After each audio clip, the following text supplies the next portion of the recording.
Kami berdoa pada saat malam hari ini, sekiranya Engkau memberkati kelas kami, dan biarlah kami semua dapat mengerti pembelajaran dari kebenaran firman Tuhan. Engkau tuntun kami, baik Pak Bambang yang membicarakan, yang membeberkan kebenaran firman Tuhan, maupun kami semua yang belajar. Tuntun dan pimpinlah kami dalam kuasa Roh Kudus-Mu. Dalam nama Tuhan kami Yesus kami berdoa. Haleluya. Amin. Ya, makasih Ibu Muka sudah berdoa. Langsung aja Pak Bambang. Silakan.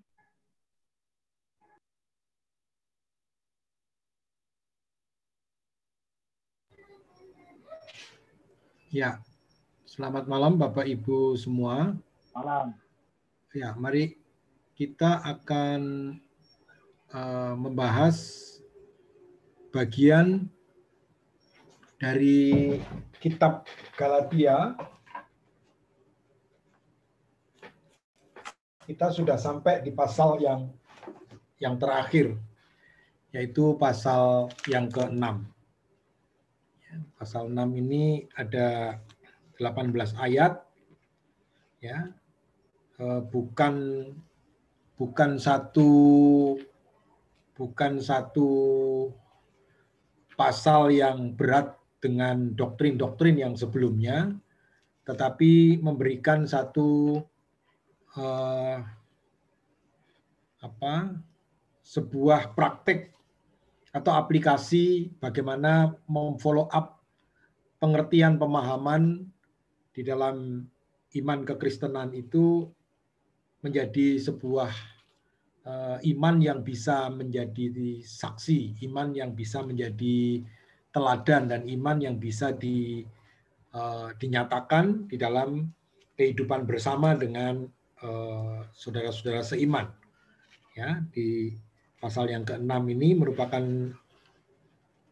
penutup daripada seluruh penjelasan-penjelasan yang begitu kuat dari Paulus, bagaimana bukan mempertentangkan, tetapi ingin menunjukkan bagaimana sebenarnya Taurat dan semua hal yang dilakukan oleh orang-orang Yahudi, ya, melalui guru-guru yang hadir di tengah-tengah jemaat atau yang ada di jemaat di kota-kota yang ada di provinsi di Galatia. Nah, maka ayat-ayat yang disampaikan di pasal yang ke-6 ini memberikan dorongan supaya pemahaman yang mereka miliki bukan hanya sekedar teori, bukan sekedar knowledge, bukan sekedar pengetahuan, tetapi betul-betul Galatia ini memberikan dorongan supaya iman itu tidak hanya berhenti pada pengetahuan saja, ya, sehingga seakan-akan yang bertentangan dengan surat Yakobus itu ternyata tidak gitu ya. Jadi kalau orang dibenarkan karena iman, lalu Yakobus mengatakan iman tanpa perbuatan mati, dan di pasal yang ke-6 ini terutama Paulus ingin mengajak gereja, mengajak jemaat, mengajak umat untuk dapat mewujudkan iman itu, ya, untuk menjadi nyata gitu ya, sebagai perbuatan, sebagai tindakan yang nyata, sehingga iman itu tidak mati, ya. Jadi disinilah Paulus ingin menegaskan bahwa kehidupan kekristenan itu bukan hanya sekedar percaya, beriman, tetapi betul-betul bisa menjadi saksi, menjadi berkat. Nah, di pasal yang ke-6 ini saya ingin memberikan subjudul, atau dari keseluruhan ini saya ingin mengambil satu kalimat yang diucapkan Paulus dengan kata memenuhi hukum Kristus. Itu di ayat yang kedua. Ya, jadi memenuhi hukum Kristus. Jadi kehidupan orang percaya tidak lagi memenuhi hukum Taurat, ya, karena hukum Kristus itu sudah sempurna, lebih mencakup keseluruhan daripada inti hukum Taurat itu, yaitu hukum kasih karunia. Ya, jadi Galatia ini adalah the gospel of grace. Ya, jadi Injil itu adalah anugerah, kasih karunia. Kristus itu adalah anugerah atau kasih karunia. Nah, maka orang Galatia tidak perlu memikirkan tentang apa itu ya, tetek bengeknya dengan hukum Taurat yang ya bukan hukum Taurat dalam kebenarannya itu, tapi hukum Taurat dengan apa yang dibawa oleh guru-guru Yahudi itu, dengan mensyaratkan beberapa hal terutama atau secara khusus tentang sunat yang dipaksakan harus dilakukan oleh orang-orang di luar Yahudi yang beragama Kristen ya, yang ada di provinsi Galatia. Nah, bagaimana memenuhi hukum Kristus ini harus menjadi poin penting dalam mewujudkan iman yang dipercaya, yang dipahami dalam kehidupan umat Tuhan. Nah, mari kita coba lihat bagian area ini, studio full.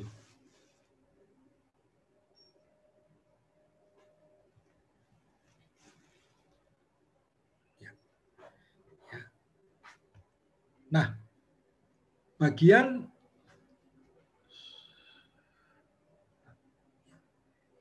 yang kita sudah pelajari di dalam surat Galatia, ya, bagaimana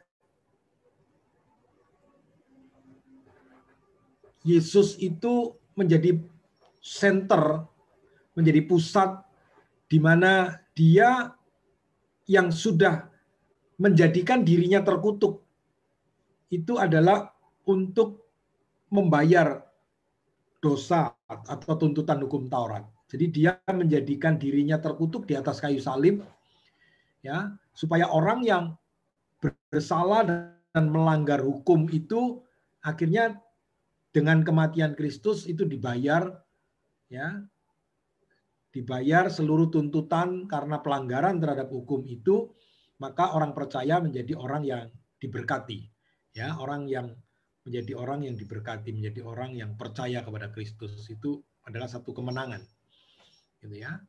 Nah, dari beberapa hal yang ingin kita renungkan kembali, ya, saya istilahkan dengan rangkuman, itu di mana hasil pembenaran oleh anugerah melalui iman adalah kemerdekaan spiritual, gitu ya, kemerdekaan spiritual. Nah, Paulus meminta jemaat Galatia untuk berdiri teguh atas kemerdekaan mereka dan jangan mau lagi dikenakan kuk perhambaan. Ya, karena beberapa perdebatan dengan orang-orang guru-guru Yahudi itu mengajak mereka untuk kembali kepada perhambaan, untuk melakukan hukum Taurat yang sebenarnya tidak mempengaruhi keselamatan, gitu ya. Jadi kemerdekaan ini bukan sebagai kesempatan untuk hidup dalam dosa, tetapi untuk melayani sesama dalam kasih.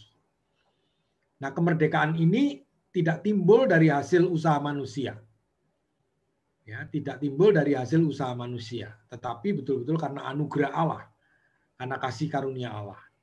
Nah, memang kemerdekaan ini akan berakibat pada makin sengitnya peperangan antara roh dan daging.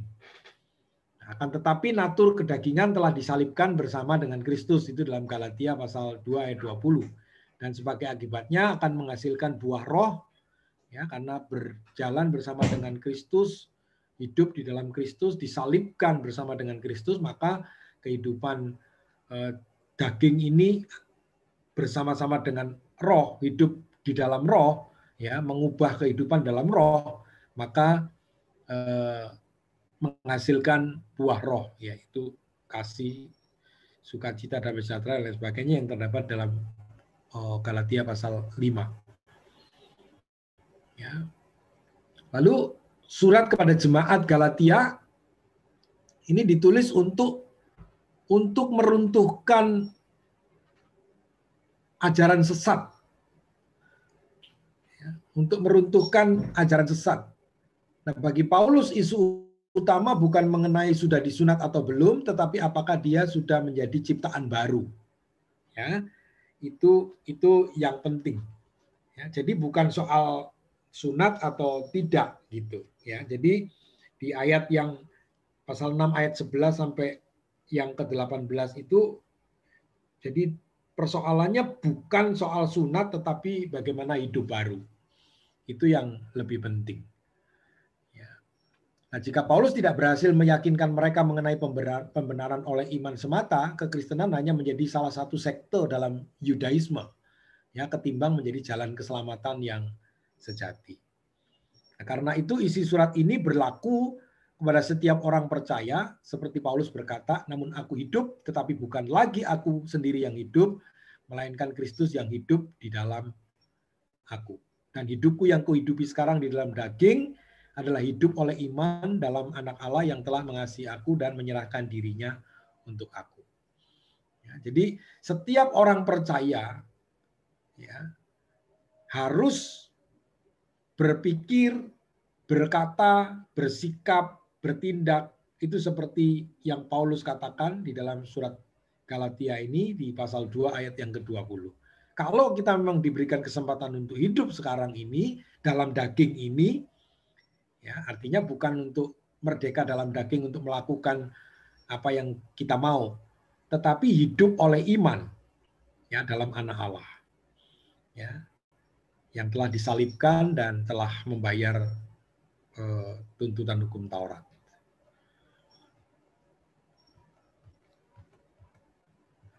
Kok macet?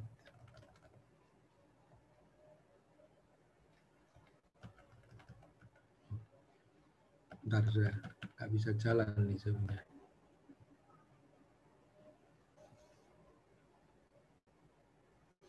Oke. Maaf ya, ini kursor saya ini kok.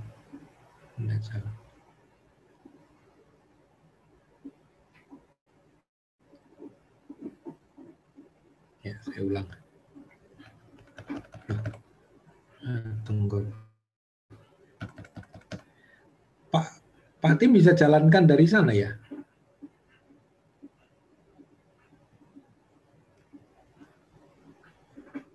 Bentar Pak Timnya ke belakang minum. Bentar.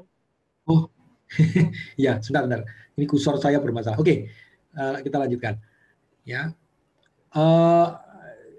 jadi kita hidup di dalam iman kepada anak Allah. Nah, surat Yakobus dan Galatia ini menggambarkan dua aspek kekristenan yang terlihat seperti bertentangan. Ya, saya sampaikan tadi, kelihatannya apa yang disampaikan di dalam Galatia itu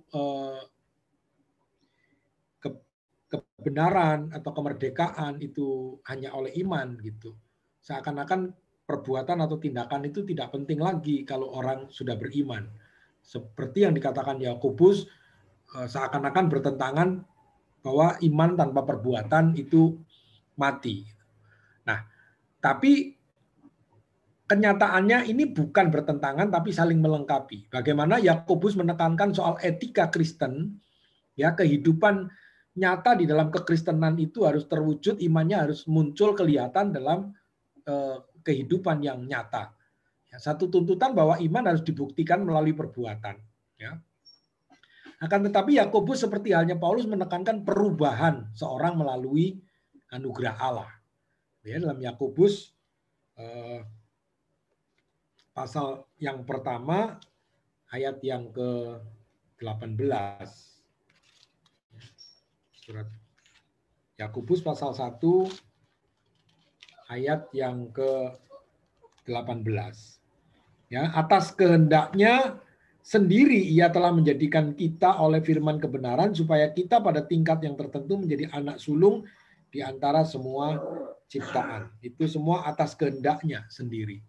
Ya, jadi melalui anugerah Allah ya, dalam kehidupan orang percaya. Jadi Yakobus tidak pernah mengingkari anugerah, demikian juga Paulus juga tidak pernah mengingkari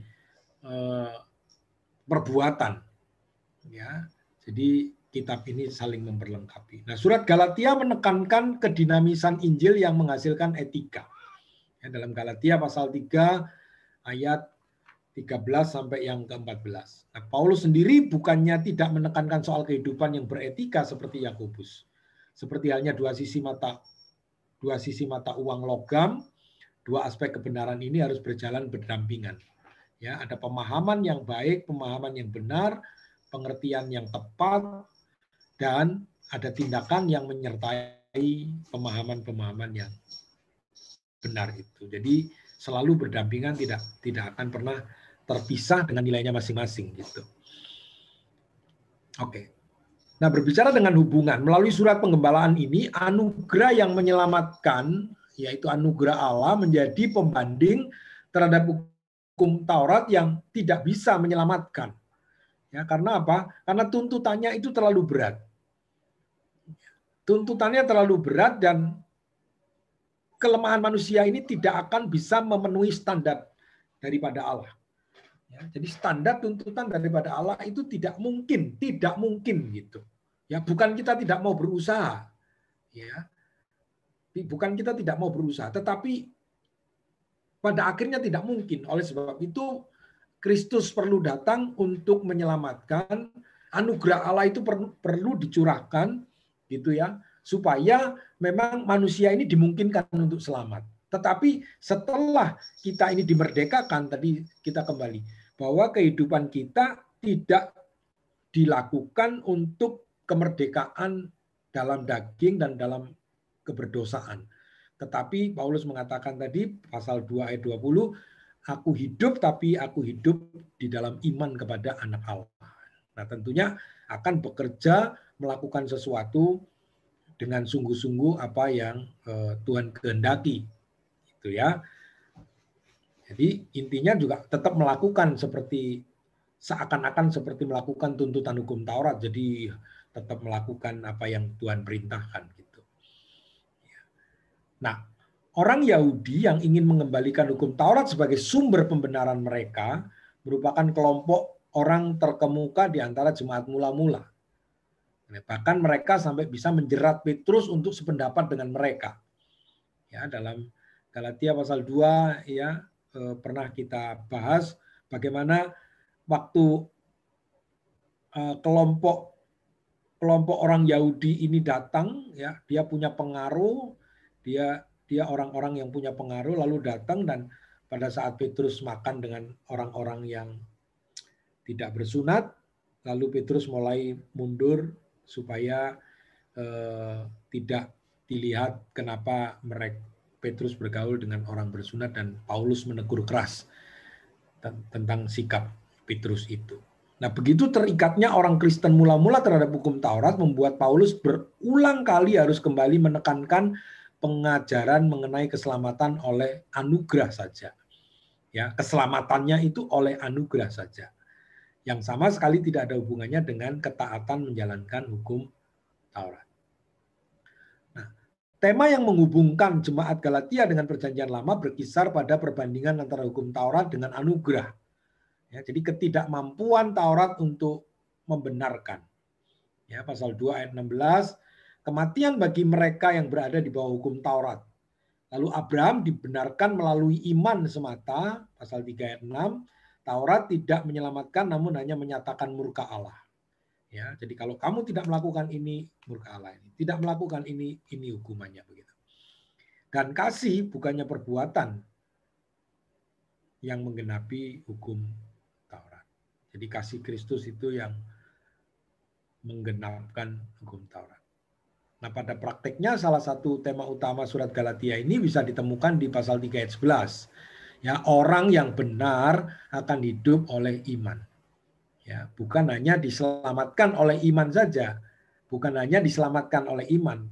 Ya, barang siapa yang percaya kepadanya tidak akan binasa, atau karena iman kamu diselamatkan. karena anugerah kamu diselamatkan. Itu bukan hasil usahamu gitu ya. Jadi bukan hanya diselamatkan saja, tapi hidup oleh iman. Ya, artinya tadi itu ya. Pasal 6 mengajarkan nanti bagaimana mempraktekkan iman dalam kasih kepada sesama, kepada orang-orang lain. Ya, itu terwujud dalam kehidupan iman Kristen. Ya. Hidup orang Kristen hari ke hari, ya, momen ke momen, waktu ke waktu dijalani melalui iman. Nah, iman bukan sesuatu yang bisa dikejar dengan usaha sendiri, tapi merupakan anugerah. Nah, kita perlu kembali tahu iman itu anugerah yang diberikan oleh Allah sehingga kita bisa menanggapi, ya, lalu kita bisa melaluinya. Di dalam iman itu kita bisa bergerak. Ya, jadi bukan karena usaha manusia, maka menjadi tanggung jawab dan sukacita kita untuk menyatakan iman kita supaya orang lain bisa melihat karya Kristus dalam hidup kita. Ya, bukan kemampuan kita yang memampukan kita sehingga kita bisa percaya kepada Kristus lalu imannya menjadi kuat. Itu karena kita, bukan. Tapi untuk menyatakan iman supaya orang lain bisa melihat karya Kristus. Betapa anugerah Allah itu luar biasa, pengampunannya, ya, dan lain sebagainya. Lalu mendewasakan iman kita melalui disiplin spiritual. Ya, dalam ketaatan, dalam pendalaman, dalam persekutuan, relasi, dan lain sebagainya. Nah, Yesus berkata kalau orang Kristen akan dikenali dari buah yang dihasilkan. Sebagai bukti atas iman yang ada pada dirinya. Gitu ya, orang Kristen itu dikenali dari apa? Dari buahnya, dari tindakannya. Gitu. Jadi sekali lagi, apakah tindakan itu tidak penting? Bukan. Justru tindakan itulah yang akan membuktikan bahwa dia benar-benar adalah orang yang beriman kepada Kristus. Percaya kepada Kristus. Sehingga tindakannya itu betul-betul harus selaras dengan iman yang dia percaya. Sehingga buahnya itu menghasilkan sesuatu. Maka kalau Yesus mengatakan kalau gandum ya pasti berbuah gandum. Kalau ilalang ya nggak bisa berbuah gandum. Begitu juga sebaliknya.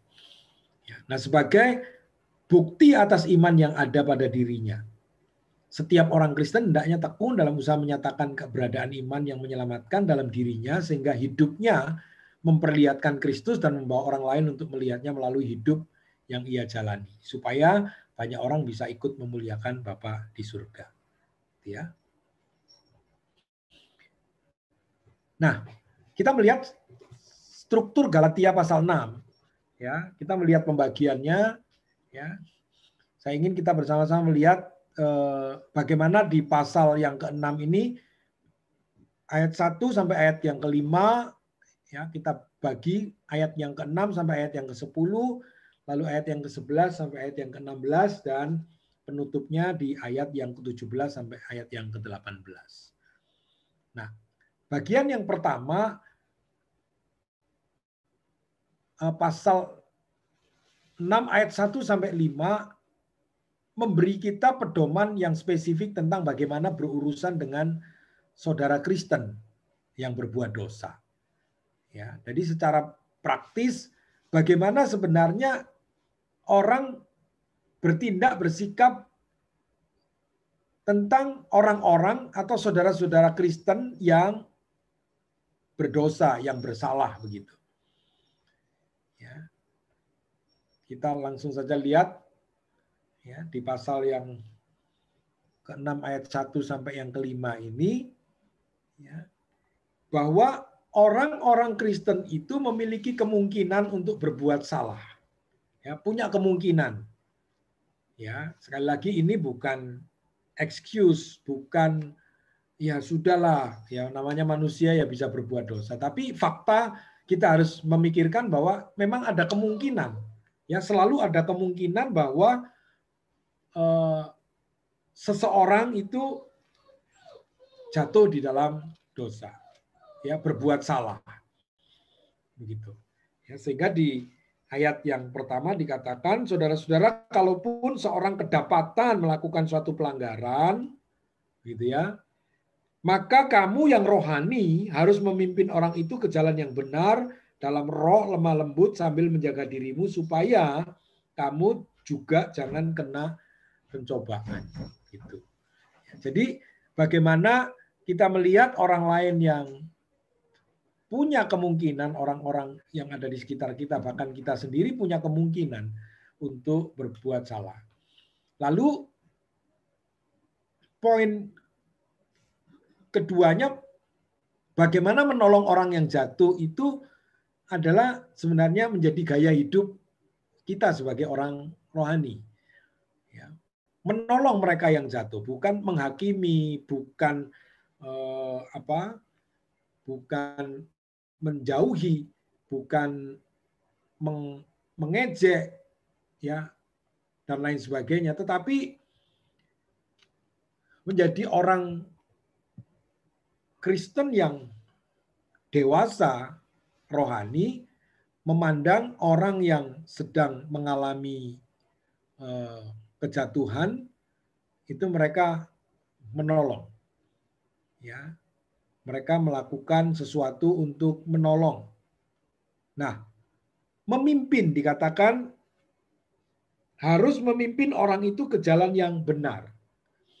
Ya, jadi kata memimpin atau katartiso itu memulihkan. Ya, dari apa yang mereka sudah mengalami kejatuhan itu lalu dipimpin. Artinya dipimpin itu dipulihkan kembali. Ya, orang yang jatuh itu supaya mereka kembali ke dalam keadaan yang semula, keadaan yang baik. Itu ya. Jadi bukan dihakimi, bukan diasingkan, bukan dijauhkan, ya, sehingga tidak lagi bisa bertumbuh atau bisa kembali dalam pertobatan, tetapi harus dipimpin, harus dipulihkan. Nah, ini harus menjadi gaya hidup rohani, gaya hidup kekristenan yang rohani, yaitu memimpin mereka. Ya. Lalu dikatakan dalam roh yang lemah lembut. Ya, dalam roh yang lemah lembut. Ini menjadi satu prinsip yang tidak boleh kita abaikan. Ya, dengan roh yang lemah lembut. Lalu sambil menjaga dirimu sendiri supaya kamu jangan kena pencobaan. Ya, jadi waspada terhadap jebakan dosa itu. Ya, jadi kita menolong orang lain, tapi diri kita jangan sampai juga terjatuh. Ya, jadi terjebak, ya, masuk ke dalam pencobaan, kena pencobaan, ya, itu disebut dengan peiraso atau itu semacam godaan yang menghancurkan. Ya, jadi harus waspada, harus berhati-hati. Nah, kedewasaan rohani itu memiliki pikiran Kristus. Ya, orang yang memimpin dalam kedewasaan rohani, bertumbuh dalam kedewasaan rohani, ya, mungkin poin-poinnya mereka adalah orang yang memiliki pikiran Kristus. Ya, menolong atau mengampuni atau mengangkat orang yang berdosa, membawa orang yang berdosa itu kepada pertobatan, kepada pemulihan. Lalu mewujudkan buah roh. Ya. Dalam kehidupannya itu yang muncul buah roh itu ya dengan sikap yang salah satunya tadi yang dengan lemah lembut itu ya. Lalu memiliki hati hamba dan melayani sesama. Ini membuktikan sebagai kedewasaan rohani. Ya, mungkin ada beberapa poin, tapi paling tidak 4 poin ini cukup mengindikasikan seseorang itu hidup dalam kedewasaan rohani. Ya. Oke. Ya, jadi menolong orang lain yang menanggung beban. Ya, bertolong-tolonganlah menanggung bebanmu, demikian kamu memenuhi hukum Kristus. Nah, bagaimana kita memenuhi hukum Kristus, memiliki pikiran Kristus, memiliki hati Kristus. Ya, pada saat orang lain menanggung beban, ya, beban adalah satu kesulitan yang dialami oleh karena satu peristiwa atau suatu kejadian sehingga orang itu menjadi terpuruk atau mengalami beban yang cukup berat. Nah, prinsip kebenaran yang terdapat di sini adalah bagaimana menerapkan ajaran kasih Kristus dalam perbuatan nyata secara tulus dalam segala kebersamaan. Ya, jadi saling bertolong-tolonganlah, ya, bertolong-tolonganlah, ya, menanggung bebanmu, ya, saling membantu, saling membantu.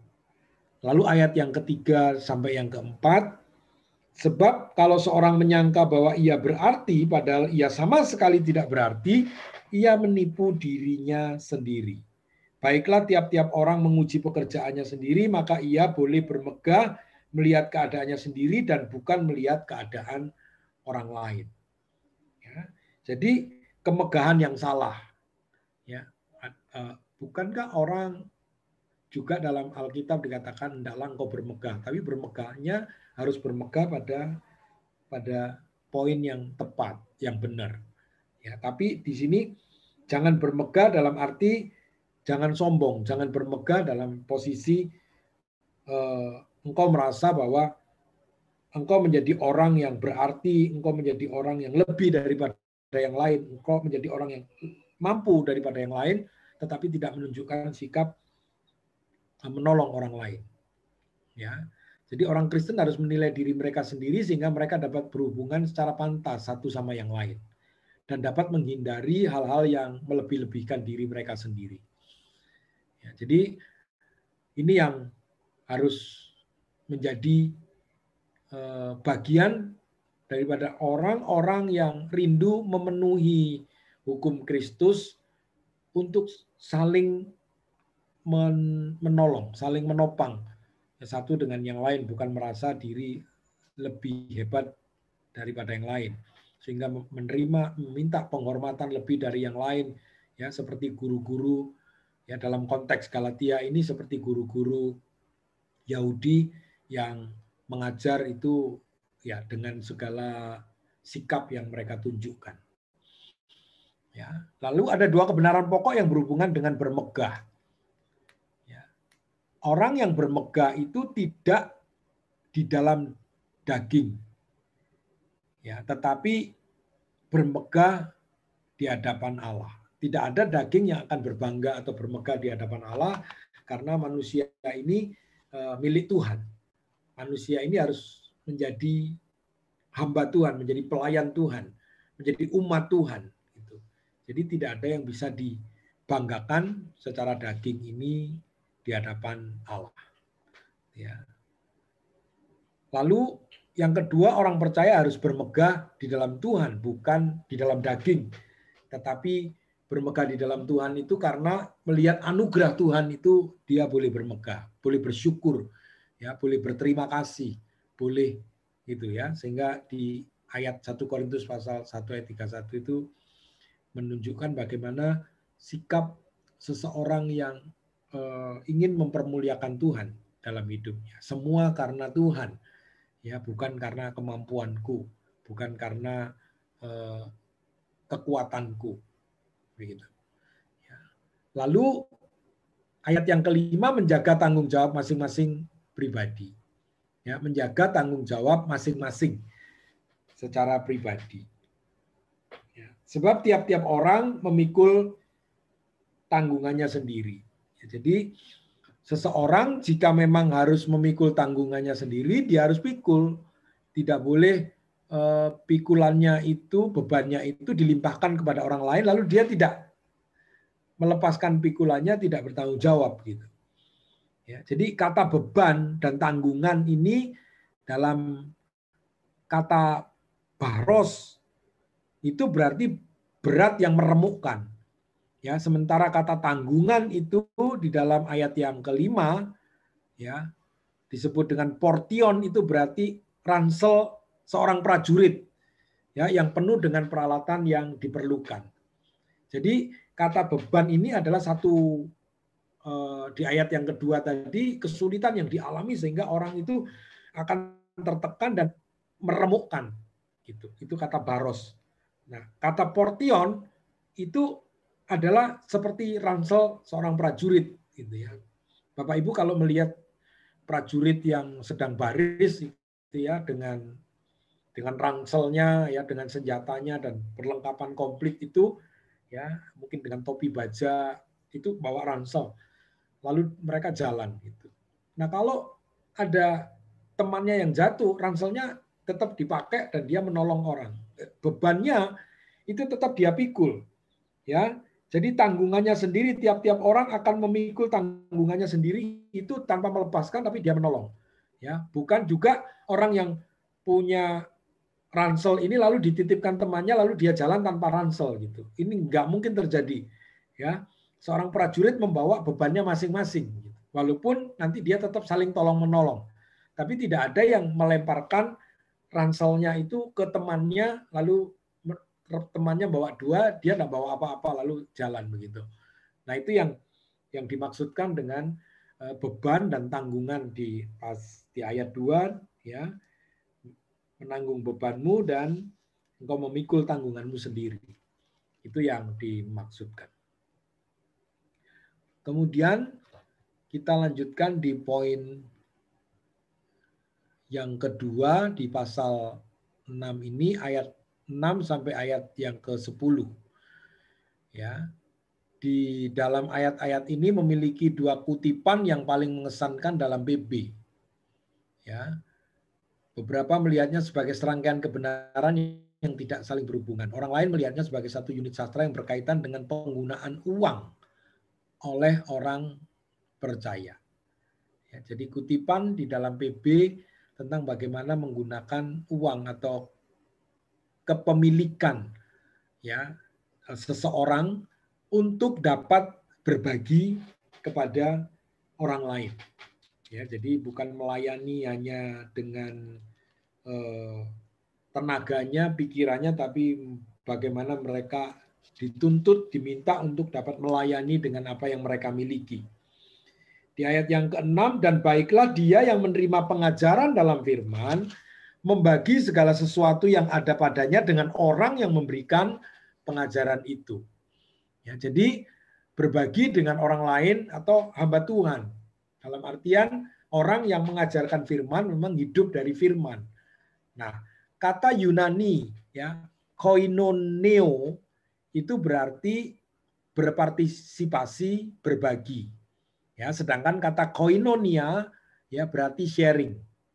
Nah, kadang-kadang kata ini diterjemahkan fellowship, satu persekutuan, dan kadang-kadang diterjemahkan communion, jadi komuni, kebersatuan. Nah, Rasul mengharapkan mereka dengan sukarela saling mendukung pelayanan dan jemaat. Ini ya, jadi kata koinoneo, kata koinonia, yang persekutuan, yang fellowship, yang komuni itu artinya di dalamnya ada sebuah tindakan untuk berbagi dengan orang lain. Nah, di sini diajarkan bagaimana iman Kristen itu menunjukkan satu sikap murah hati dalam buah roh, muncul bagaimana orang murah hati, ya, kebaikan, kemurahan itu terwujud di sana. Lalu yang ayat yang ke-7 dikatakan jangan sesat, Allah tidak membiarkan dirinya dipermainkan karena apa yang ditabur orang itu juga yang akan dituainya. Nah, peringatan atas hukum tabur tuai di ayat yang ke-7, ketika manusia melanggar standar-standar Allah, maka kita akan menuai apa yang kita tabur. Nah, Bapak Ibu tidak begitu saja serta-merta kalau orang sudah diselamatkan oleh Yesus Kristus lalu tidak mengalami penuaian dari apa yang mereka lakukan. Ya. Jadi orang harus selalu mengingat, bukan, ya, seringkali orang itu mengatakan begini, waduh, saya ini mengalami musibah ini, setan ini maunya apa ya begitu ya. Nah, kadang-kadang kita tidak menyadari bahwa pada saat kita mengalami kesulitan atau mengalami sesuatu, kita tidak berpikir sebenarnya apa yang sudah kita tabur. Maka disitulah kita akan menuai. Ya, banyak tokoh-tokoh Alkitab juga menjalani penuaian dari apa yang yang dia taburkan. Ya. Jadi contoh yang paling jelas itu bagaimana Daud saat dia melakukan satu kesalahan, satu dosa yang dilakukan dengan membunuh Uria karena dia ingin mengambil Batsheba itu, lalu dari situ mengalami penuaian yang luar biasa, gitu ya. Jadi tabur tuai itu karena apa yang ditabur itu kadang-kadang penuaiannya itu jauh lebih banyak. Ya, jadi kan kalimatnya siapa yang menabur angin akan menuai badai. Gitu ya. Jadi apa yang dilakukan dengan membunuh Uria yang satu orang itu keluarganya lalu berantakan tidak karu-karuan. Ya, jadi itu salah satu bagaimana Allah itu akan memberikan ya konsekuensi daripada apa yang sudah ditaburkan. Ya. Lalu ayat yang ke-8, sebab barang siapa menabur dalam daging, ia akan menuai kebinasaan dari dagingnya, tetapi barang siapa menabur dalam roh, ia akan menuai hidup yang kekal dari roh itu. Jadi bahaya menabur dalam daging dan upah menabur dalam roh. Itu perlu diperhatikan oleh orang-orang Galatia, supaya hidupnya bukan fokus kepada bagaimana mereka menabur dalam daging. Gitu ya. Jadi keselamatan yang dicapai dengan menyunatkan diri, ya, dengan melakukan beberapa hal yang dituntut oleh guru-guru Yahudi itu. Nah, inilah tuntutan yang disampaikan oleh Paulus. Bagaimana mereka menabur dalam hidup keselamatan itu bukan menabur secara daging, karena mereka diselamatkan oleh roh, maka mereka harus menabur dalam roh. Gitu.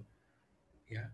Jadi konsep kehidupan kekal yang ditemukan dalam ayat 8 ini adalah dari kata Yunani zoe. Ya. Jadi ini khususnya digunakan oleh Yohanes untuk menyebut hidup kebangkitan atau kehidupan di zaman baru. Ya. Jadi apa yang kita akan tuai kalau kita menabur dalam roh, kita akan menuai kehidupan yang kekal.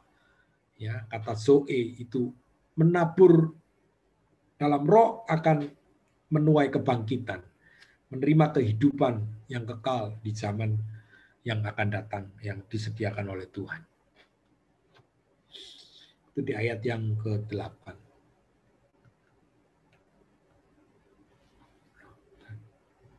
Lalu kita lanjut di ayat 9.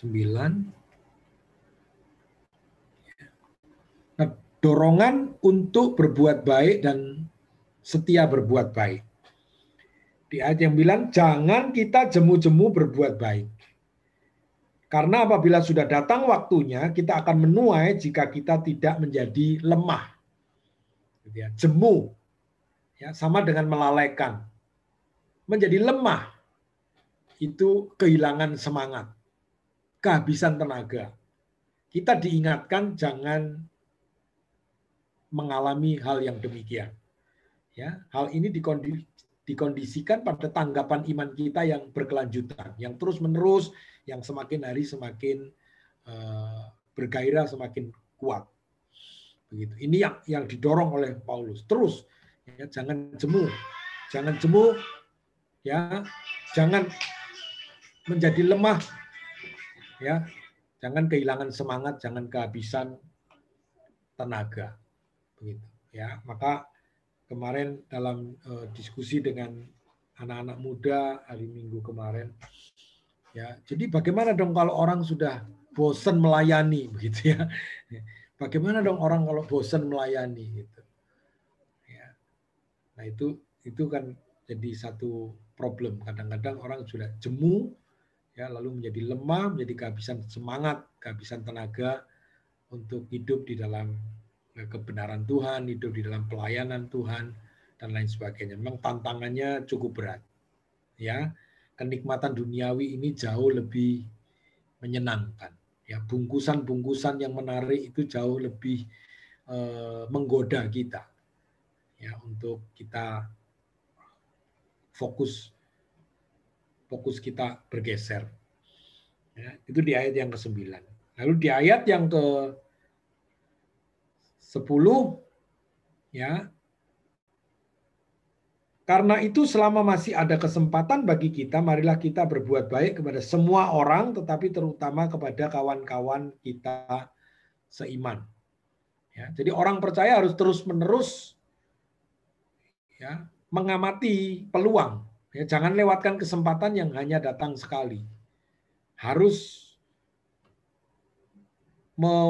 memakai peluang yang ada itu untuk menjalani iman ya di dalam Kristus, serta respon iman kita itu secara berkelanjutan.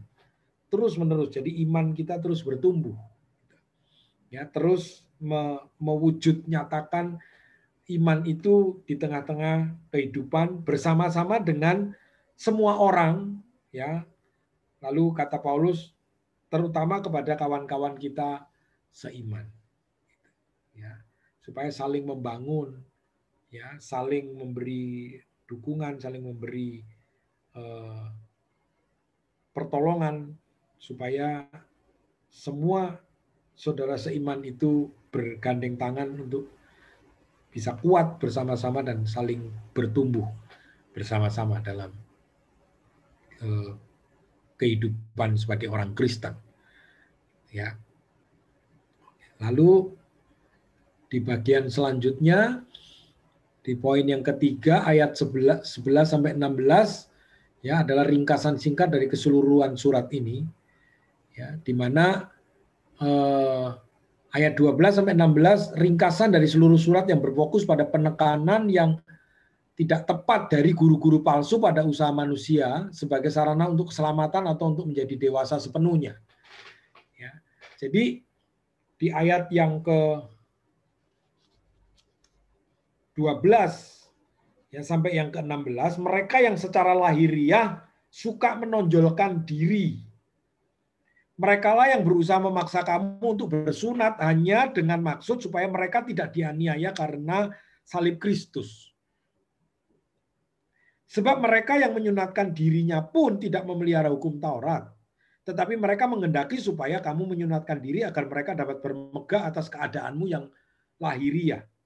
Tetapi aku sekali-kali tidak mau bermegah selain dalam salib Kristus, salib Tuhan kita Yesus Kristus, sebab olehnya dunia telah disalibkan bagiku dan aku bagi dunia. Sebab bersunat atau tidak bersunat tidak ada artinya, tetapi menjadi ciptaan baru, itulah yang ada artinya. Dan semua orang yang memberi dirinya dipimpin oleh patokan ini, turunlah kiranya damai sejahtera dan rahmat atas mereka dan atas Israel milik Allah. Jadi ini menanggapi bagaimana penekanan yang sebenarnya tidak tepat dari guru-guru palsu yang menekankan pada usaha manusia sebagai sarana keselamatan. Ya. Jadi ini adalah bahaya yang berulang dalam gereja modern sebagaimana orang percaya menuntut layanan. Ya, antusiasme, ritual, kehadiran, pengetahuan Alkitab, doa, atau teknik pemuritan yang baik sebagai sarana untuk menjadi lengkap dalam Kristus. Nah, kebenaran besar dari Paulus adalah bahwa orang percaya adalah lengkap dalam status keberadaan mereka dengan Tuhan ketika mereka telah mempercayai Yesus Kristus dengan iman. Nah, yang penting ini hidup dalam kehidupan yang baru dan hidup dalam iman dalam Kristus. Nah, dalam terang penerimaan penuh, ya, baru ini orang percaya dalam terang penerimaan penuh yang baru ini, orang percaya kemudian harus menundukkan diri mereka dalam rasa syukur kepada Allah dan pelayanan kepada orang lain. Ya. Jadi dalam kehidupan yang baru ini yang lebih penting, ya, bukan dalam artian ritual keagamaan, ya, atau religiositas bahwa kita melakukan ini pelayanan yang luar biasa dan lain sebagainya itu sih oke. Tetapi apakah itu merubah kehidupan, sikap kehidupan yang lama menjadi baru atau tidak? Kalau tidak, hanya sekedar sebuah ritual, ya, sebuah tindakan yang tidak akan mengubah kehidupan. Nah, Rasul Paulus mengatakan tindakan yang dilakukan itu. Jadi gini, Bapak Ibu, orang Galatia itu bukan orang yang tidak sungguh-sungguh. Orang Galatia itu bukan orang yang ya kalau rasanya kalau dengan dengan jemaat yang berjalan, orang Galatia itu tidak kalah semangat. Orang Galatia itu tidak kalah fanatiknya gitu. Orang yang punya kesungguhan gitu ya. Buktinya dia ingin melakukan semua apa yang disampaikan itu ingin dikerjakan, sehingga dia harus melakukan sunat, melakukan Taurat itu karena dia punya kesungguhan. Ya, sayang sekali apa yang dia terima lalu dia lakukan itu adalah satu poin yang tidak tepat, satu poin yang tidak yang jauh daripada kebenaran itu. Ya, tetapi sikap hatinya yang perlu kita teladani dari orang-orang Galatia itu punya semangat, punya antusiasme ya dalam kehidupan mereka untuk menjadi orang yang diselamatkan. Begitu.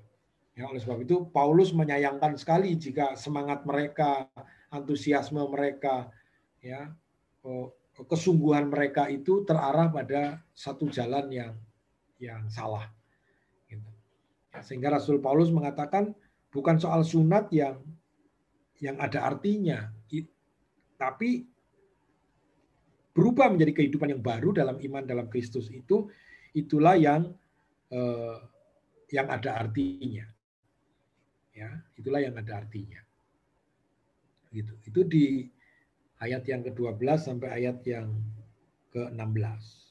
Ya, lalu ayat yang ke-17 dan ayat yang ke-18 menjadi sebuah penutup dari surat yang diberikan kepada orang-orang Galatia, ya, mengingatkan bahwa surat edarannya ya di Efesus juga Galatia, ya ini kan bersamaan. Ya, jadi Galatia, Efesus, ya. Jadi seperti juga dalam surat Efesus, di Galatia ini ditulis untuk beberapa gereja di satu wilayah geografis, karena ini menjadi tantangan Paulus dalam pelayanan di satu provinsi, ya, kota-kota yang ada di sana. Nah, di dalam ayat yang ke-17 dikatakan begini, selanjutnya janganlah ada orang yang menyusahkan aku, karena pada tubuhku ada tanda-tanda milik Yesus. Kasih karunia Tuhan kita Yesus Kristus menyertai roh kamu, saudara-saudara. Amin. Nah, di ayat yang ke-17 dan ayat yang ke-18 ini ingin Paulus ingin menyatakan bahwa apa yang dibanggakan oleh orang-orang Yahudi, guru-guru palsu itu yang menekankan surat sebagai tanda, menekankan sunat sebagai tanda perjanjian Allah, Paulus menegaskan bahwa ia juga memiliki tanda lahiriah. Ya, jadi kebanggaan guru-guru palsu itu apa sih? Kalau orang dibawa kepada prosesi sunat, ya, sebagai tanda perjanjian Allah. Nah, Paulus juga ingin mengatakan bahwa jangan ada orang yang menyusahkan aku kalau aku tidak membawa orang kepada tanda perjanjian Allah yang disampaikan, ya, sepertinya mengambil satu panutan dari Musa, ya, atau dari Abraham. Itu tanda sunat itu dari bapak kita, dari nenek moyang kita. Jadi itulah tanda yang membanggakan. Tapi Paulus mengatakan di dalam tubuhku ada tanda-tanda milik Kristus, ya, milik Yesus, ya. Yaitu yang pertama ada penganiayaan fisik karena pemberitaan kabar baik tentang Kristus. Dia mengalami, ya, di dalam perjalanan penginjilan itu bukan hanya diejek atau dilukai secara verbal, tetapi Paulus menceritakan mengalami bagaimana penganiayaan, ya, dilempari, dirajam batu, ya, disangka mati, dibuang, mengalami karam kapal, mengalami kelaparan, mengalami ketelanjangan, dan tanda-tanda fisik itu jelas bagaimana itu semua karena memberitakan kabar baik tentang Kristus. Lalu yang kedua ada tanda, yaitu dari pertemuannya di jalan ke Damaskus, ya, dengan Kristus yang bangkit, pertemuan di jalan ke Damsyik, ya. Nah, mungkin di ayat yang ke-11 itu menjadi satu tanda. Lihatlah bagaimana besarnya huruf-huruf yang kutuliskan kepadamu dengan tanganku sendiri. Ya, ini ada satu penafsiran yang mengatakan bahwa saat perjumpaan dengan Kristus itu, maka Paulus bermasalah dengan penglihatannya, dengan matanya. Ya, jadi itulah yang menjadi tanda pertemuan dengan Kristus itu ya. Secara jasmani mungkin itu, tapi secara rohani bagaimana tanda itu ya. Beberapa orang yang juga ikut bersama-sama dengan Paulus menjadi saksi bagaimana tanda pertemuannya dengan Kristus yang bangkit itu harus menjadi bagian yang dilihat oleh orang bahwa dia adalah rasul dari Kristus. Lalu yang ketiga sebagai tanda Paulus adalah seorang budak hamba Kristus dan di bawah perlindungannya. Bagaimana dia menghambakan diri ya kepada Kristus ya, kalau aku hidup ini bukan karena aku tapi karena Kristus yang hidup di dalamku. Bagaimana sikap sebagai seorang hamba yang luar biasa dari Paulus ya yang dinyatakan di dalam. Nah, itulah sebagai tanda yang harus orang Galatia perhatikan ya untuk melihat Paulus. Nah, ayat yang ke-18 ini adalah contoh dari berkat penutupan singkat dalam sebuah surat edaran. Ya, karena tidak ada salam pribadi seperti Efesus.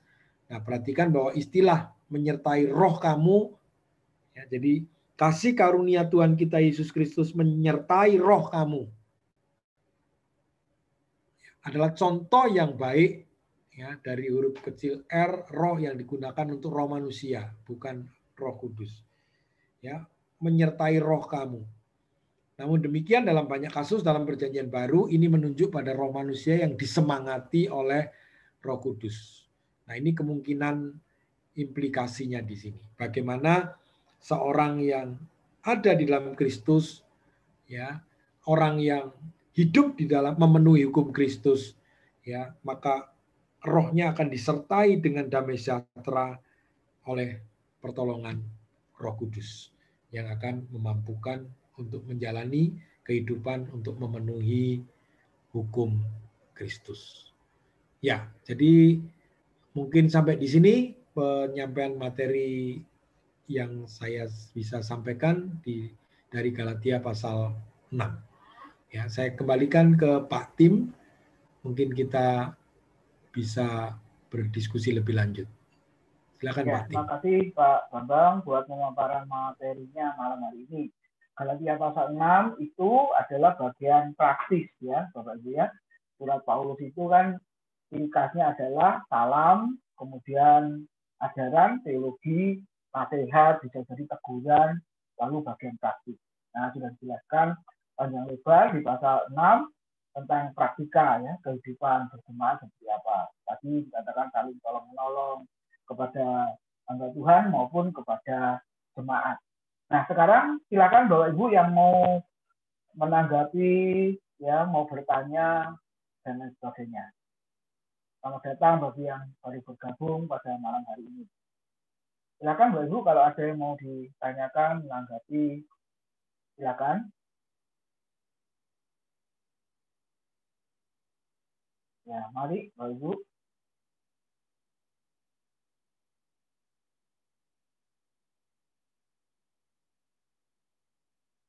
Ya, ada Bapak Ibu? Sudah jelas semua?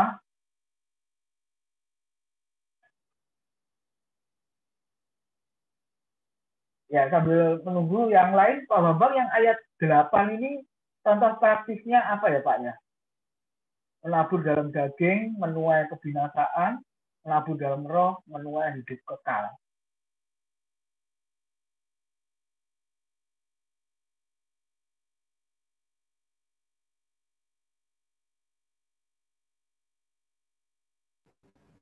Ya, jadi ini sebenarnya kalau kita melihat contoh praktis itu kan di dalam pasal-pasal sebelumnya tadi juga saya sampaikan di pasal 2 ayat yang ke-20 itu, maka kata ini hidup di dalam Kristus, hidup karena anak Allah.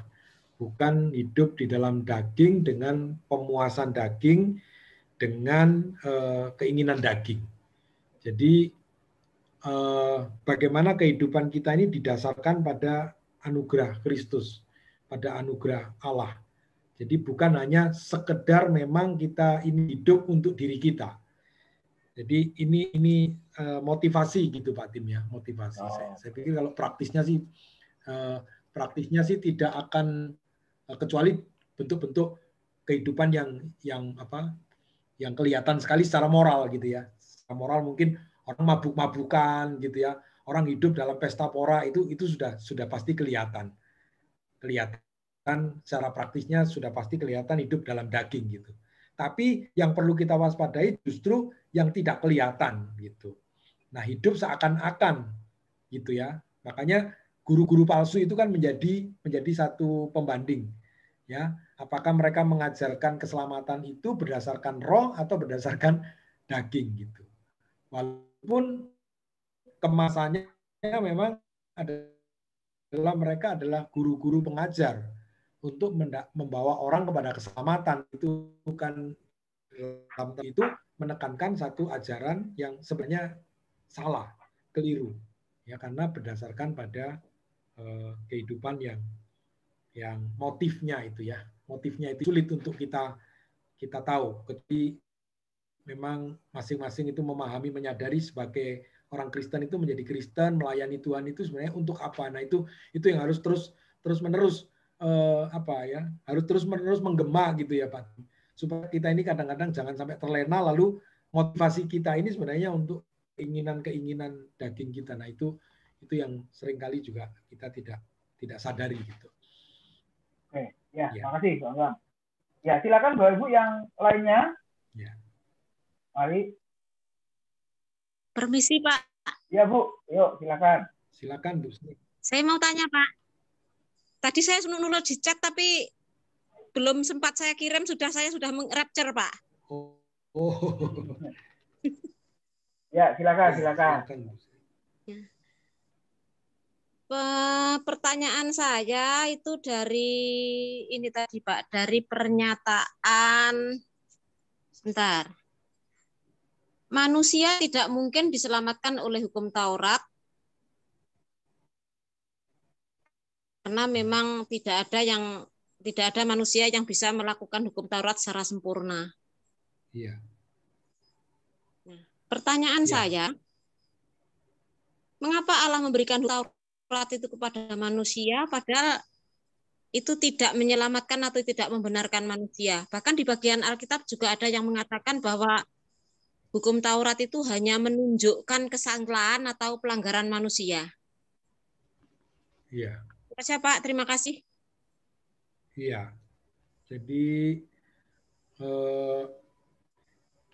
beberapa hal yang sudah dijelaskan juga oleh Pak Tim tentang fungsi hukum Taurat itu sendiri sebenarnya.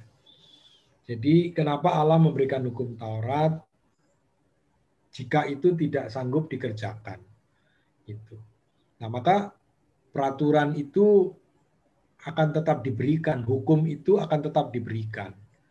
Itu kan ada fungsinya, ya, ada fungsinya, ya, ada fungsi bagaimana mengatur umat Tuhan, ya, secara seremonial, bagaimana mereka beribadah, ya, supaya tidak tidak salah, ya, bagaimana mentaati Tuhan.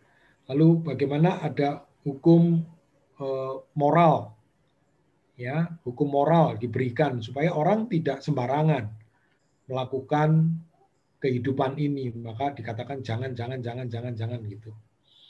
Nah, orang harus berhati-hati untuk hidup, ya. Lalu hukum secara sosial, jadi hukum secara sipil, bagaimana mengatur hubungan kehidupan manusia itu. Nah, yang lain kita perlu pikirkan lebih jauh bahwa hukum Taurat itu adalah sebagai pembimbing sampai pada akhirnya orang itu bisa siap dewasa untuk menerima Kristus gitu.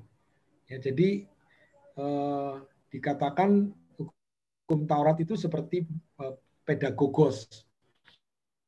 Ya, pedagogos itu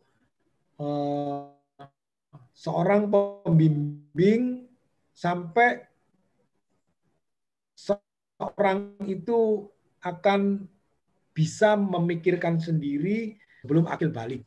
Di dalam tradisi Yahudi itu anak-anak itu ada di bawah bimbingan seorang pedagogos gitu. Ya, ada di bawah seorang yang dipercayakan untuk membimbing. Jadi dia harus taat ini sama orang ini, diatur gini. Dia harus taat, hidupnya itu harus taat gitu. Ya, di bawah bimbingan seorang pedagogos. Ya, sampai pada akhirnya ini anak ini akil balik, ya, dipersiapkan untuk dapat menghidupi kehidupan yang dewasa. Nah, jadi kalau kita sedang berbicara tentang bayangan daripada apa yang akan dikerjakan oleh Kristus, yang akan digenapi oleh Kristus, gitu. Ya, seperti itu. Jadi ya mungkin bisa diskusi lebih jauh tentang Taurat ini, ya. Silakan kalau memang ada lebih tajam kemana ini arahnya ini. Mungkin Pak Tim bisa tambahin. Ya, itu sudah dijelaskan di pasal 4 ayat 1 silakan, sampai 11 kemarin, Pak. Jadi Butri dia bisa lihat YouTube-nya yang pasal 4 ayat 1 sampai 11, Butri. Tadi sudah dirangkum sama Pak Bambang ya, sebagai penuntun. Betul, karena di zaman hukum Taurat, orang Israel itu dianggap masih seperti anak kecil, belum akil balik. Ya, sampai Kristus datang. Seperti itu. Jadi sebagai penuntun, pendidik, ya, sampai Kristus datang. Makanya mesti ada hukum Taurat itu. Jadi bukan sekedar tidak bisa melakukan buat apa, bukan itu sisi yang lain. Tapi sisi yang ini tidak kalah pentingnya adalah sebagai pendidik, penuntun, itu Budi. Ya, kan ada bagian-bagian hukum yang memang nggak sanggup melakukan. Ya, ada bagian yang nggak sanggup melakukan. Tapi kan tidak semuanya tidak sanggup dilakukan, kan ada bagian yang dilakukan. Seperti itu. Ya, itu Budi. Jadi bisa lihat di pasal 4 ayat 1 sampai 11 ya. Yang sudah lewat, ada YouTube-nya, silakan dilihat. Makanya ini fungsinya kita rekam Bapak Ibu supaya kita ulang-ulang terus ya belajarnya ya. Itu Bu Sri, terima kasih. Ya, ada yang lain lagi Bapak Ibu silakan. Terima kasih Pak. Ya, kalau masih ada Bu Sri, silakan.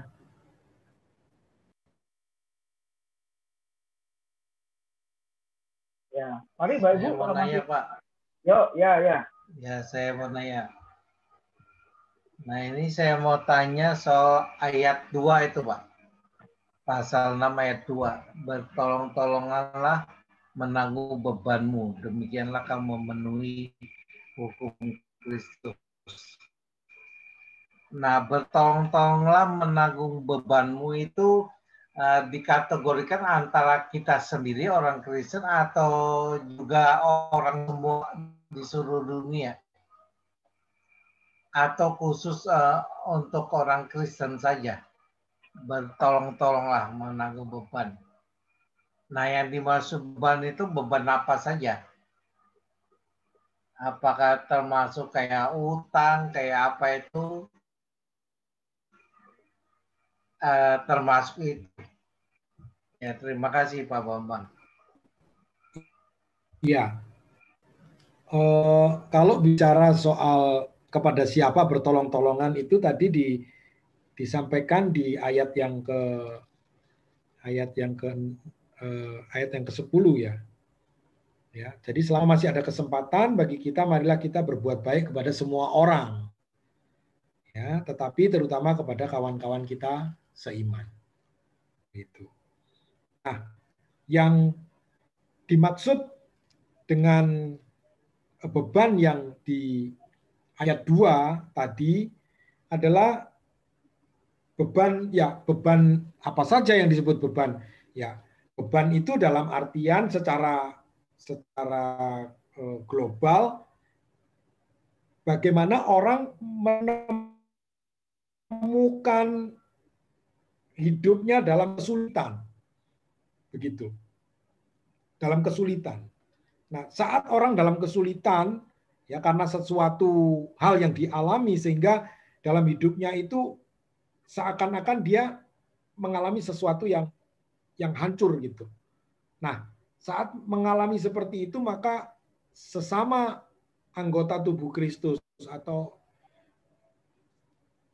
menjadi sesama bagi orang lain, bagaimana kita harus mereka gitu. Ya, bagaimana menolong mereka. Nah, di ayat yang tadi saya sampaikan tentang ransel seorang prajurit, ya, itu adalah satu beban yang harus dia pikul sendiri, tidak boleh dilempar ke orang lain. Kalau dia harus pikul sendiri dan itu tanggung jawabnya sendiri, dia harus pikul sendiri. Gitu. Kalau apa yang tidak mampu dia pikul, baru orang lain boleh bantu.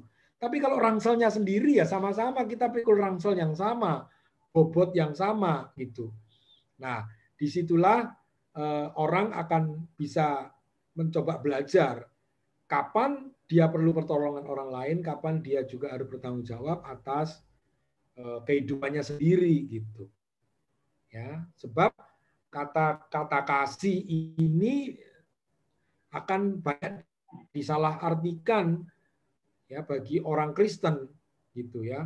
Jadi katanya pendeta, katanya majelis, katanya orang Kristen, kok enggak kasih loh? Kasihnya itu seperti apa? Kasihnya itu yang bukan tanggung jawabnya kita, bukan yang harusnya menjadi tanggung jawab dia enggak mau pikul, tapi orang lain suruh perhatikan. Nah, maksudnya tanpa ada satu usaha untuk mereka dapat itu. Kecuali memang beban itu yang membawa seseorang betul-betul di luar kekuatannya, di luar tanggungannya, dan orang lain bisa menolong gitu ya. Maka yang kuat itu harus menolong yang lemah. Nah, di situ posisinya. Ya. Begitu ya Pak Eki ya. Ya, terima kasih Pak Bambang. Ya, oke. Pak Bambang, apa ini yang dimaksud dengan diakonia, Pak, yang perikop ini, Pak? Tolong menolong ini, Pak. Arahnya kemana, Pak? Iya. Koinonia apa diakonia, Pak? Ya, kalau di dalam konteks Galatia ini memang koinonia, Pak. Koinonia. Nah, di dalam koinonia tadi bisa diartikan bukan hanya persekutuan saja. Nah, tapi di dalam persekutuan itu lebih lalu ada komunion, ada sharing, ya. Jadi ada saling berbagi, begitu. Nah, saling berbagi itu mungkin nanti lebih spesifik. Kita kalau pelayanan diakonia itu pelayanan kepada orang-orang yang berkekurangan, yang membutuhkan secara sosial, ya mungkin kebutuhan yang bisa dibantu oleh gereja itu dibentuk dalam kalimat diakonia. Ya, sebenarnya diakonia itu lahir dari tugas-tugas orang diaken untuk memperhatikan pelayanan meja kalau di Kisah Para Rasul. Ya, jadi diaken itu maka melakukan tugas yang disebut dengan diakonia. Jadi rasul-rasul memperhatikan bagaimana pengajaran firman, lalu orang-orang yang protes itu karena tidak mendapatkan pelayanan-pelayanan dalam kehidupan mereka, lalu meminta supaya mengangkat 7 diaken. Ya, mengangkat 7 diaken di Kisah Para Rasul pasal 6 itu untuk melakukan tugas diakonia. Ya, untuk memperhatikan kehidupan para janda, orang-orang yang mengalami kesulitan dalam kehidupan mereka. Ya, tapi dalam konteks Galatia ini diakonia tetap termasuk di dalamnya dalam hal sharing, saling berbagi, saling membantu. Tapi mungkin istilahnya lebih spesifik, diakonia itu berbeda dengan koinonia. Tapi isinya koinonia ini ya tetap tadi disampaikan hendaklah orang yang menerima pengajaran firman berbagi ya, atau orang harus berbuat baik kepada sesamanya, terlebih saudara seiman. Ini kan saudara seiman ini kan jemaat ya, koinonia ya, fellowship ya, persekutuan gitu. Tapi di dalamnya bisa saling berbagi, memperhatikan, dan saling tolong menolong begitu. Ya, begitu ya Pak Fendi. Ya Pak, ya. Ya, oke. Jadi memang lebih spesifik bisa dipisahkan gitu, tapi di dalamnya tetap ada keterkaitan. Bagaimana koinonia itu juga di dalamnya tetap ada juga sharing dan saling berbagi, ya, saling tolong menolong gitu. Ya, oke, thank you Pak Fendi. Ya, Bapak Ibu, ayat 4 itu loh, ya, ayat yang kelima. Sebab tiap-tiap orang akan memikul tanggungannya sendiri. Jadi kadang-kadang orang punya beban, punya masalah dibuat sendiri, ya kan? Dibuat sendiri, lalu orang lain yang nanggung atau Tuhan yang nanggung. Nah itu kan nggak masuk akal ini. Ya, jadi yang nanggung harusnya dirinya sendiri. Tapi dalam konteks kehidupan berjemaat, kita hubungkan di Kisah Rasul itu. Jadi ada orang yang memang taat, rajin bekerja, tapi masih apa istilahnya, kok masih kurang. Nah, orang-orang yang seperti inilah yang perlu ditolong. Orang-orang seperti inilah yang perlu dibantu. Nah, itu konteksnya. Ya, supaya ada keseimbangan kalau menurut Kisah Rasul. Kan kehidupan jemaat mula-mula itu seperti itu. Jadi orang sudah berusaha dengan susah payah ya, dengan sekuat tenaga. Lalu kok hasilnya tetap sekian, kok masih kurang. Nah, orang yang seperti inilah perlu dibantu. Apalagi konteksnya ayat yang ke-6 itu orang yang membagi firman. Nah, itu ya tadi dikatakan ya, saudara. Jadi orang-orang yang seperti inilah kalau kita lihat di Alkitab mendapat prioritas. Ya, ini yang perlu ditolong. Jadi bedakan dengan yang punya masalah karena kesalahannya sendiri ya Bapak Ibu ya. Beda. Jadi kalau karena kesalahan sendiri ya tanggung sendiri, itu ayat yang ke-5 tadi, sebab tiap-tiap orang akan memikul tanggungannya sendiri. Nah, tapi dalam konteks yang bertolong-tolonglah menanggung bebanmu, itu adalah ada orang-orang yang memang sudah serius ya, sungguh-sungguh melayani Tuhan, bekerja baik-baik, tapi apa istilahnya ya, hasilnya kok masih kurang. Nah, orang seperti inilah yang perlu ditolong. Ya, perlu ditolong. Itu konteksnya kalau saya lihat ya, dihubungkan dengan Kisah Rasul seperti itu. Jadi kehidupan berjemaat seperti itu, saudara. Oke, silakan ada lagi yang lain, Bapak Ibu. Ya, ini menarik bagian praktis ini soalnya. Yang ada di sekeliling kita dalam kehidupan berjemaat ya. Silakan, Bapak Ibu. Masih ada waktu. Ya, ada, Bapak Ibu saudara.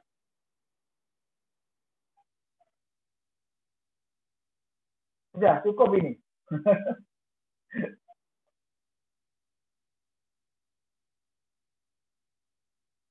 Ya, mari Bapak Ibu, masih ada waktu sedikit lagi.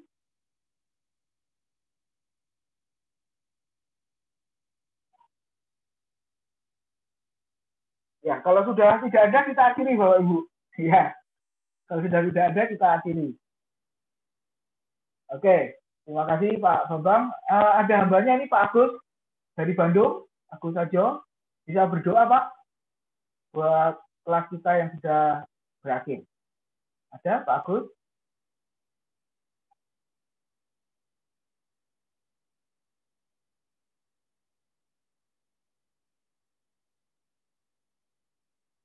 Oh, di situ ada tulisannya, Bapak Ibu.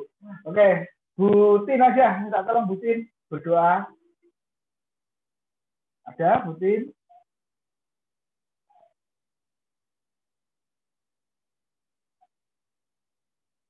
Kemana semua ya? Hanya Tuhan yang tahu ini Bapak Ibu ya. Saya dan Pak Bapak nggak tahu. Ya Bu Tin, yuk silakan. Bersyukur buat kelas kita, Bu Tin. Berdoa. Bapak Allah kami dalam surga, kami boleh bersyukur Tuhan malam hari ini Tuhan masih memberi kesempatan buat beberapa teman-teman semua yang berkumpul untuk mendengarkan PA hari Selasa ini. Kami tahu semua yang kami dengar itu Tuhan menjadikan pengetahuan kami boleh makin benar. Terima kasih untuk berkat firman Tuhan malam hari ini.